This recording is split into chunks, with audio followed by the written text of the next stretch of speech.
అందరికీ నమస్కారం। ఈరోజు దేవారం నియోజకవర్గం వీరవాసం గ్రామంలో 153వ బేతాళ మహోత్సవం అంటే ఇక్కడ ఏనుగు సంబరం అంటారు। ఈ బేతాళ మహోత్సవానికి ఎంతో ఘన చరిత్ర ఉంది।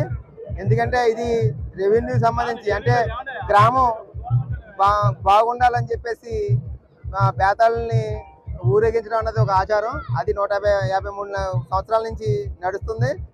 ఇది ఏంటంటే ఒక అన్ని కులాలు మతాలతో కలిపి నడిచే ఈ బేతాళ మహోత్సవం ఊరు శ్రేయస్కరం కోసమే ఇది ఊరంతా కొన్ని వీధులు అంటే ఉన్న దాంట్లో ఊర్లో పాత సంబంధించిన దాంట్లో ఆ ఊరు గుండా వెళ్తే ఏ బాధలు ఇబ్బందులు లేకుండా అందరూ ఆరోగ్యంగా ఉంటారని చెప్పేసి ఇది దేవుణ్ణి నడిపించుకెళ్తూ ఉంటారు।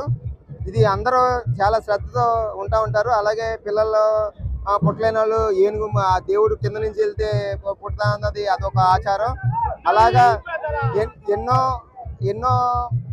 ఏళ్ళ నుంచి ఎన్నో ఊర్లలో మైమర్చిపోయిన ఇది 153 సంవత్సరాలు నడపడం ఏంటంటే మేము ఒక కమ్యూనిటీ వైడ్గా దీన్ని తీసుకోవడం వల్ల ఈ తెలగ సంఘం పేరు మీద మేము ఈ కార్యక్రమాన్ని చేస్తాము। అది ఈరోజు వీరవాసంలో తెలగ యూత్ సంఘం తరపుని ఏనుగు సంబరం అనేది 153 సంవత్సరాలు। ఇది దేవి నవరాత్రులు మూలా నక్షత్రం రోజుని దేవి అవతారం ఎత్తిన మూలా నక్షత్రం రోజుని బేతాళని నిలబెట్టి ఇన్ని రోజులు బేతాళని నిష్ఠగా పూజ చేసి ఒక యువకుడిని అక్కడ పెట్టి పూజలు చేసి ఊరు చేసి కోసం అన్ని వ్యోమాలు అన్నీ చేసి ఈరోజు ఏనుగుని ఊరేగిస్తూ 153వ సంవత్సరంలో ఊరేగితం జరుగుతుంది.